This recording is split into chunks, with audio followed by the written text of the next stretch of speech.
निलेश, रोमा, वेदांत आणि कस्तुरी 4 जिवलग कॉलेजचे मित्र घरापासून लांब आसामसारख्या एका छोट्या राज्यात आपले शिक्षण घेत होते. चौघे मराठी असल्याने त्यांची कॉलेजमध्ये लगेच ओळख झाली. निलेश आणि वेदांत बॉईज तर रोमा आणि कस्तुरी गर्ल्स हॉस्टेलमध्ये राहत होते.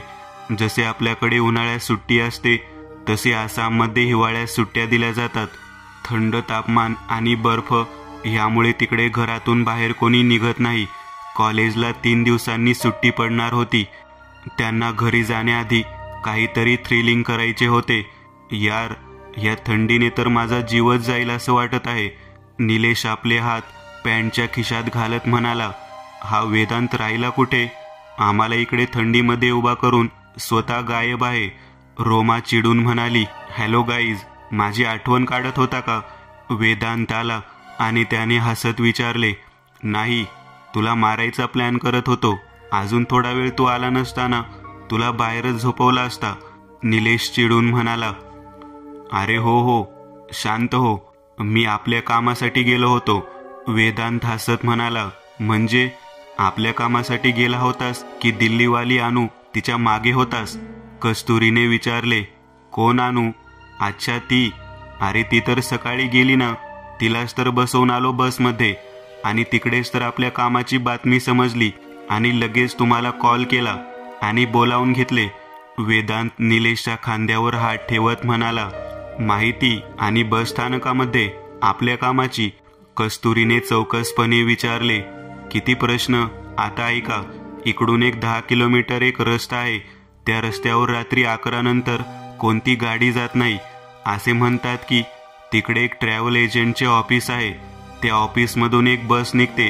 ती बस कोणाला दिसत नाही कारण ती झपाटलेली बस आहे. त्या बसमध्ये सर्व प्रेत प्रवास करत असतात. वेदांतने सांगितले. काही पण, माझा विश्वास नाही. दिवसभर तिकडे काही नाही आणि अचानक एक ऑफिस उभे राहते आणि झपाटलेली बस. काही पण, मला तर हे सर्व खूप बोर आणि खोटे वाटत आहे. तुला कोणी सांगितले हे सर्व? कस्तुरीने चिडून विचारले. अरे मी अनुला सोडायला गेलो होतो तिकडे. मला वैभव नावाचा एक स्थानिक मुलगा भेटला आणि तुला माहीत आहे ना मला गप्पा मारायची किती आवड आहे. अनुला सोडले आणि त्याच्यासोबत बोलत बसलो तेव्हा तो बोलला त्याच्या काकांनी त्याला सांगितले होते आणि ते सुद्धा गेले होते ती बस पाहायला, पण अजून आले नाही. ह्या घटनेला 3 वर्ष झाली. आपल्याला काही थ्रिलिंग करायचे होते. म्हटले ह्यात जास्त थ्रिल आहे. वेदांत सर्वांकडे पाहत म्हणाला. हो, खरे आहे वेदांत बोलला ते. ह्यात थ्रिल आहे. आपण करूया. मी तयार आहे. निलेश म्हणाला. मला तर भीती वाटत आहे. हे जर खरं निघाले तर? नाही, मी नाही येणार, घाबरत रोमा म्हणाली. काही होणार नाही, मी आहे ना. आणि मला पण हे खोटे वाटत आहे. वेदांत समजावत म्हणाला. ठीक आहे, मी पण तयार आहे. रोमा, काळजी करू नको, आपल्याला काही होणार नाही. कस्तुरी म्हणाली. पण प्लॅन काय आहे? निलेशने विचारले. आपण उद्या निघू. उद्या अमावस्या पण आहे आणि भूत पण सक्रिय असतील, नाही का? उद्या आपण रात्री 11च्या आसपास निघू. अक्षयची गाडी आहे, ती मी घेऊन येतो. तो नाही म्हणणार नाही. त्याने आपण त्या रस्त्यावर जाऊ, तिकडे गाडी उभी करू आणि ते दुकान शोधू. जर मिळले तर बस बुक करू आणि काही झाले नाही तर गाडी उद्या घेऊन जाऊ. वेदांतने सांगितले. एक मिनिट, काही झाले नाही म्हणजे तुला काय म्हणायचे आहे? तिकडे काही होणार आहे का? रोमाने कापरे आवाजात विचारले. अगं नाही ग माझी राणी, काही होणार नाही. आणि झाले तर मी आहे ना, मी मारेन भूतांना. ठीक आहे, ठरले तर मग उद्या 10:30ला हॉस्टेल बाहेर, पण जपून, नाहीतर पकडले जाऊ. वेदांतने सूचना दिल्या आणि ते आपापल्या हॉस्टेलच्या दिशेने निघाले. ठरल्याप्रमाणे ते रात्री 10:30च्या आसपास आपल्या हॉस्टेल निरीक्षकाची नजर चुकवून ते चौघे हॉस्टेलपासून काही अंतरावर भेटले. वेदांतने अक्षयकडून गाडी आणली होती. गाडीमध्ये बसून ते निघाले. रात्रीचा गार वारा अंगाला झोंबत होता. साऱ्या काचा त्यांनी बंद केल्या. रस्त्यावर दिव्याची सोय नव्हती. गाडीच्या दिव्याच्या प्रकाशात ते घाट उतरून खाली येत होते. डावीकडे असलेल्या दरीमध्ये वारा घोंगावताना शीळ घातल्यासारखा आवाज येत होता. रात्रीची ती दरी म्हणजे आजगराच्या उघड्या जबड्यासारखी भासत होती. जराशी चूक आणि मृत्यू ठरलेला. आसामसारख्या पहाडी भागात भूताच्या गोष्टी जास्त घडतात आणि त्या घाटामध्ये जास्त होतात असे त्या चौघांनी ऐकले होते. आणि आत गाडीसमोर कोणते भूत येईल का अशी भीती त्यांना वाटत होती. पण असे काही झाले नाही. त्यांनी घाट व्यवस्थित पार केला आणि खाली आले. अरे अजून किती लांब आहे? रोमाने विचारले. झाले अजून 5 मिनिट मग आले, वेदांत म्हणाला आणि गिअर टाकून वेग वाढवला. 5 मिनिटानंतर त्याने गाडी उभी केली आणि ते उतरले. थंडी एवढी होती की दातावर दात आपटत होते. जाड उलनची कपडे, पण थंडी थांबू शकत नव्हते. इकडे काहीच नाही आहे. तुला पत्ता तर नीट दिला होता ना त्याने? निलेशने विचारले. पत्ता नाही रे दिला, पण इकडे आहे असे त्याने सांगितले होते. पण किती खरे ते मला पण माहीत नाही. वेदांत आजूबाजूला पाहत म्हणाला. गाईज मला खूप थंडी वाजत आहे. इकडे काही नाही आहे. चला ना आपण परत जाऊ. रोमा कुडकुडत म्हणाली. मला पण वाटते आपण परत जावे. इकडे काहीच नाही आहे. कस्तुरीने रोमाच्या बोलण्याला दुजोरा दिला. अरे असेल इकडे कुठेतरी, मी पुढे जाऊन पाहतो, वेदांत म्हणाला आणि निघाला होता. तसे निलेशने त्याचा हात पकडला आणि म्हणाला. भाई नको यार, तापमान बघ किती कमी झाले आहे. चल निघू आपण. चला निघू, निराश होऊन वेदांत म्हणाला आणि गाडी सुरू करू लागला. पण गाडी सुरू होण्याचे नाव घेत नव्हती. 3-4 वेळा चावी फिरवून पाहिली पण काही फायदा झाला नाही. गाडीला धक्का देऊन पाहिला पण गाडी सुरू झाली नाही. थंडीने गाडी थंड झाली आहे. इकडे आता लिफ्ट मागायला पण कोणते वाहन नाही आहे. आजूबाजूला पाहत निलेश म्हणाला. आता काय करायचे? रोमाने रडकुंडीला येत विचारले. हे बघ रडू नको, आपण थोडे पुढे जाऊन पाहू, तिकडे काही ना काही असणार, कस्तुरी म्हणाली. आणि तिचे बोलणे ऐकून बाकी दोघांनी पण होकारात मान हलवली. 5 मिनिट चालून पुढे गेले असतील नसतील, त्यांना एका ठिकाणी प्रकाश दिसला. तिकडे नक्की काहीतरी असेल असा विचार करून ते त्या दिशेने निघाले. रस्त्याच्या कडेला एक दुकान होते. त्याच्या पाठीवर तो दिवा लावला होता आणि त्या दुकानाचे नाव होते कुमार ट्रान्सपोर्ट सर्व्हिस. चालून आणि थंडीने थकल्याने ते त्या दुकानाजवळ गेले. आजूबाजूला काहीच नव्हते, फक्त ते एकच दुकान होते. काचेचा दरवाजा ढकलून निलेश आत गेला. आत जाताच एक जळका वास त्यांच्या नाकाला स्पर्शून गेला. समोर एक व्यक्ती बसलेला होता, 40च्या आसपास, थोडा स्थूल आणि जाड भिंगाचा चष्मा घातलेला, सफेद शर्ट, डोक्यावर टक्कल पडले होते. त्याला पाहून निलेश म्हणाला. नमस्कार, मी निलेश आणि हे माझे मित्र आहेत. खरे तर आमची गाडी खराब झाली आहे आणि आम्हाला सेंट जोसेफ हॉस्टेलला जायचे आहे, तर तुम्ही आमची काही मदत करू शकता का? मदत तुमची? अरे का नाही, या ना बसा. मी कुमार, ह्या कुमार ट्रान्सपोर्ट सर्व्हिस दुकानाचा मालक. तुमची मदत नक्की करेन मी, त्यासाठी तर इकडे आहे मी, कुमार हसत म्हणाला. पण त्याची नजर काही वेगळे सांगत होती. त्याची नजर त्या चौघांवर फिरत होती. तुम्हाला काही वेळ थांबावे लागेल. माझी एक बस आता येईल, ती वरती जाणार आहे, तुम्हाला पण घेऊन जाईल, कुमार गूढ आवाजात म्हणाला. म्हणजे? रोमाने भीतीने विचारले. म्हणजे तुम्ही सेंट जोसेफ हॉस्टेलला राहता ना तिकडे? थंडीने तुम्ही कापत आहात. तुम्ही बसा, मी तुमच्यासाठी काहीतरी गरम पिण्यासाठी घेऊन येतो, बोलून कुमार डाव्या बाजूच्या खोलीमध्ये गेला. मला हा काही बरोबर वाटत नाही. पाहिले का त्याची नजर कशी फिरवत होती आपल्यावर? कस्तुरी चिडून म्हणाली. हे बघ, काही होणार नाही, मी आहे ना, तू नको काळजी करू. आणि आपल्याकडे पर्याय पण नाही आहे, वेदांत म्हणाला. आणि बाजूच्या खोलीतून कुमार हातात ट्रेमध्ये 4 वाट्या घेऊन आला. त्यामध्ये काहीतरी गरम होते, ज्याच्या वाफा दिसून येत होत्या. बसा आणि पिऊन घ्या, बरे वाटेल. त्याने एक वाटी प्रत्येकाच्या हातात दिली. हे काय आहे? म्हणजे असे गडद लाल आणि घट्ट असे? वाटीमध्ये पाहत रोमाने आश्चर्याने विचारले. मानवी रक्त, थंड आवाजात कुमार म्हणाला. तसे चौघे पण त्याच्याकडे भीतीने पाहू लागले. हो, आताच एक माणूस कापला, त्याचे गरम रक्त आहे, पिऊन घ्या, म्हणजे तुमचे शरीर पण गरम होईल. आणि मग दुसऱ्या गिरायकांना तुमचे रक्त देता येईल. कुमार शांतपणे म्हणाला. ते चौघे पण त्याच्याकडे भीतीने पाहू लागले. त्यांचा चेहरा पाहून कुमार जोरात हसू लागला. अहो, ते रक्त नाही आहे, ते बिटाचा आणि गाजराचा रस आहे. त्याला फोडणी देऊन गरम केला आहे, त्याने शरीरात गरमी येते. कुमार हसत हसत म्हणाला. सर्व त्याच्याकडे विचित्र नजरेने पाहू लागले आणि कस्तुरीने ती वाटी खाली ठेवली आणि रागाने कुमारकडे पाहून बाहेर निघून गेली. तिच्या मागे वेदांत पण गेला. कस्तुरी, काय झाले? अशी अचानक बाहेर का आली? वेदांतने विचारले. किती विचित्र माणूस आहे. त्याची नजर आणि नियत मला दोन्ही साफ नाही वाटत आहे. काय तर म्हणे मानवी रक्त, आणि मस्करी करायला. तू आम्हाला ओळखतोस तरी का? कस्तुरी चिडून म्हणाली. हे बघ, राग मला पण आला आहे, पण आता आपल्याकडे पर्याय नाही आहे. कारण गाडी बंद आहे आणि बाहेर थंडी आहे. त्यामुळे आपण तिकडे थांबू. त्याची बस आली की निघू. तसे पण आपले काम झाले नाही. वेदांत म्हणाला. तुला कामाची पडली आहे. इकडे काही झाले तर किती महाग जाईल माहीत आहे का? कस्तुरी चिडून म्हणाली. ठीक आहे, शांत हो आणि आज चल आधी, वेदांत म्हणाला. तसे कस्तुरी आणि वेदांत आत आले. माफ करा, इकडे मी एकटा असतो. मग असे कोणी आले की गंमत करतो. खरंच माफ करा, कुमार माफी मागत म्हणाला. अजून किती वेळ आहे बस यायला? रोमाने विचारले. 15 मिनिटामध्ये येईल बस, कुमार म्हणाला. निलेशने घड्याळात पाहिले. 11:15 झाले होते. सर्वांनी ते सूप संपवले. आता त्यांच्या अंगात थोडी गरमी आली होती.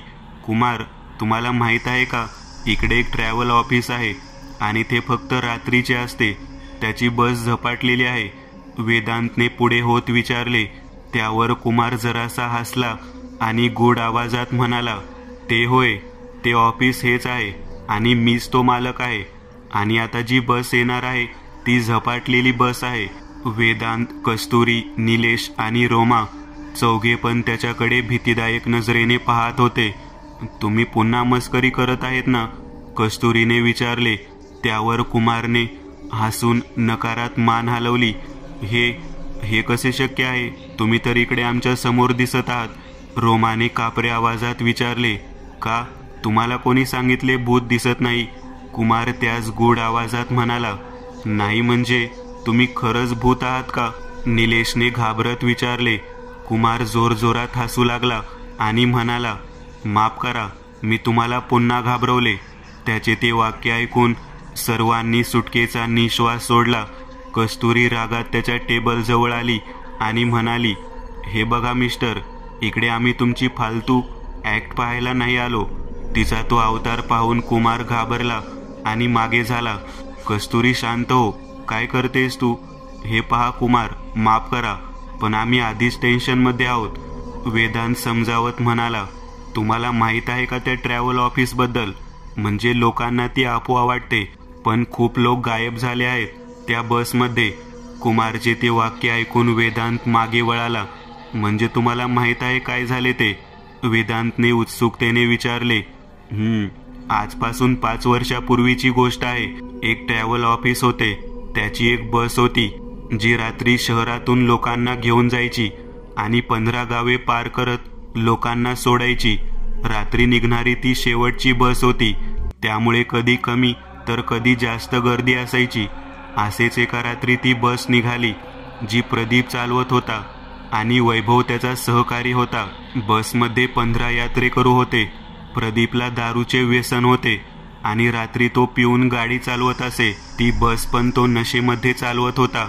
घाट सुरू झाला आणि मध्ये पोहोचले असतील तसे बसवरील प्रदीपचा कंट्रोल गेला आणि बस दरीमध्ये जाऊन पडली. सर्व बस तुटून गेली आणि एक मोठा धमाका झाला. त्या बसमध्ये कोणी वाचले नाही. जे बस अपघातात गेले त्याचा काही नातेवाईकांनी बस कंपनी आणि मालक विरुद्ध तक्रार केली, पण त्यातील 4-5 नातेवाईक आले आणि त्यांनी ऑफिसला आग लावून त्यामध्ये त्या मालकाला जिवंत जाळले. तेव्हापासून लोकांना ती बस दिसते. असे म्हणतात की ती बस लोकांना घेऊन जाते, पण ज्यांना घेऊन जाते त्यांचे काय होते हे कोणाला माहीत नाही ना. ती लोक कोणाला दिसतात. मालकीचे ऑफिस सुद्धा लोकांना दिसते आणि तो त्या बसचे बुकिंग सुद्धा करून देतो. हे किती खरे किती खोटे माहीत नाही. कुमार बोलत असताना बाहेर हॉर्नचा आवाज आला. चला, तुमची जाण्याची वेळ झाली, कुमार म्हणाला आणि बाहेर आला. त्याच्या मागे ते चौघे पण बाहेर आले. प्रदीप, प्रवासी तयार आहेत. ड्रायव्हरकडे पाहत कुमार म्हणाला, जा बसा जाऊन, हा तुम्हाला योग्य ठिकाणी सोडेल. कुमार गोड आवाजात म्हणाला. ते आत आले तसे बसमध्ये 15 प्रवासी होते आणि ते सर्वजण पूर्ण अंगावर घेऊन बसले होते. निळ्या रंगाचा दिवा लावलेला होता आणि बसमध्ये मांस जाळल्यासारखा सडका वास येत होता. बस सुरू झाली. आजूबाजूच्या सीट चौघांनी घेतल्या. वास असह्य होत असल्याने कस्तुरीने खिडकी उघडण्याचा प्रयत्न केला, पण ती उघडली नाही. अरे यार, हा वास किती घाण वास आहे, कस्तुरी म्हणाली. हो ना, डोके उठायला लागले आहे. रोमाने दुजोरा दिला. थोडा वेळ सहन करा, उतरू आपण आता लगेच. वेदांत म्हणाला, नाही, आता तुम्ही उतरू शकत नाही, कधीच नाही.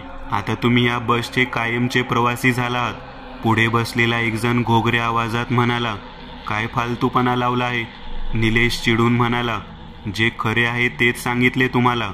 या बसमध्ये जो येतो तो पुन्हा कधीच जात नाही. तो इसम पुन्हा बोलला. बस खूप झाले आता, मी चालत जाईन, पण यामध्ये नाही बसणार. बोलून कस्तुरी बस ड्रायव्हर जवळ बस थांबायला सांगायला गेली. ए, बस थांबव, आम्हाला उतरायचे आहे, कस्तुरी चिडून म्हणाली. पण ड्रायव्हरने लक्ष दिले नाही. ऐकायला येत नाही का? थांबव सांगते ना, कस्तुरी पुन्हा चिडून म्हणाली. बस नाही थांबणार आता. ड्रायव्हर पण त्याच आवाजात बोलला. नाही थांबणार म्हणजे कशी नाही थांबणार, कस्तुरी चिडून म्हणाली. तसे ड्रायव्हरने तिच्याकडे पाहिले, जे पाहून तिचे डोळे भीतीने मोठे झाले होते. त्याने स्वतःची मान 180 डिग्रीमध्ये फिरवली, म्हणजे पुढचा भाग मागे आणि मागचा भाग पुढे. त्याच्या चेहऱ्यावर अनेक जखमा होत्या आणि जळालेला होता. त्याच्या बाजूला जो बसला होता त्याचा चेहरा पण जळून कातडी चिकटलेली होती आणि अंगात काचा घुसल्या होत्या. कस्तुरीने तिच्या मित्राकडे पाहिले तर त्याच्या पुढे आणि मागे बसलेली सर्व माणसे ड्रायव्हर सारखी दिसू लागली आणि ते उठून त्या तिघांच्या दिशेने येऊ लागले होते. तेव्हा तिला सर्व आठवले. कुमारच्या ऑफिसमध्ये जाताना तो जळका वास, कुमारचे ते बोलणे, गाडीमध्ये बसताना ड्रायव्हरला प्रदीप नावाने मारलेली हाक, गाडीमध्ये येणारा सडका जळका वास, हे सर्व तिच्या ध्यानात येत होते. पण आता उशीर झाला होता. वैभवने तिचा गळा मागून पकडला आणि दचकून कस्तुरीला जाग आली. तिने पाहिले तर ती बसमध्ये होती. बस आपल्या वेगाने चालत होती. तिने बाहेर पाहिले तर अंधार होता. कदाचित स्वप्न पाहिले असे तिला वाटले, म्हणून तिने बाजूला पाहिले आणि तिच्या तोंडातून जोरात किंकाळी बाहेर निघाली, कारण तिच्या शेजारी असलेली रोमा पण वैभव आणि प्रदीप सारखी दिसू लागली होती. काही रात्रीनंतर 2 तरुणी गाडीला धक्का मारत गाडी घेऊन येत होत्या. काय यार चंदना, तुला पण हीच खटारा गाडी सापडली का? कधी पण बंद होते. आता हा असा सुनसान रस्ता, ना गाडी आहे ना माणूस. तुझे बरे आहे, ड्रायव्हिंग सीटवर बसून मस्त चालवते आहेस, पण माझ्या हाताला किती रग लागत आहे याचा विचार आहे का? अनिता रागाने चंदनला म्हणाली. अरे आता मी तरी काय करू? मला थोडी माहीत होते हे असे बंद पडेल. त्यात आज अमावस्या पण आहे. मला तर खूप भीती वाटत आहे. आजूबाजूला पाहत चंदना म्हणाली. हा, तू बसली आहेस गाडीमध्ये आणि मी बाहेरून धक्का मारत आहे आणि भीती तुला वाटत आहे, चिडून अनिता म्हणाली आणि आजूबाजूला पाहू लागली. हे चंदना, ते बघ तिकडे दिवे दिसत आहेत, कदाचित हॉटेल किंवा ढाबा असेल. अनिता तिच्या डावीकडे जरा अंतरावर असलेल्या दिव्याकडे पाहून म्हणाली. हां, चाल तिकडे, काही मदत मिळाली तर बरे होईल, चंदना म्हणाली आणि गाडी तिकडेच लॉक करून दोघी पायी निघाल्या. त्या दोघी एका दुकानासमोर उभ्या होत्या. Kumar transport service. त्या दोघींनी दार आत ढकलले तसे त्यांना एक इसम खुर्चीवर बसलेला दिसला. ते आमची गाडी खराब झाली आहे आणि आम्हाला सकाळी शहरात लवकर जायचे होते, काही सोय होईल? चंदनाने विचारले. तसे तो इसम उठला आणि स्मित करून म्हणाला. काही काळजी करू नका, आता एक बस येईल, त्यामध्ये तुम्ही बसा आणि कायमचे गंतव्यस्थान गाठा. बससाठी अजून 2 प्रवासी मिळाले. कुमार म्हणाला आणि त्याने हलकेच त्यांना पाहून स्मित केले. अरे तुम्ही कुठे जातात? त्यांचे काय झाले ऐकायचे आहे का? तर मग या, भेटा मला. कुठे? कुमार ट्रान्सपोर्ट सर्व्हिसच्या ऑफिसमध्ये. वाट पाहतो आहे.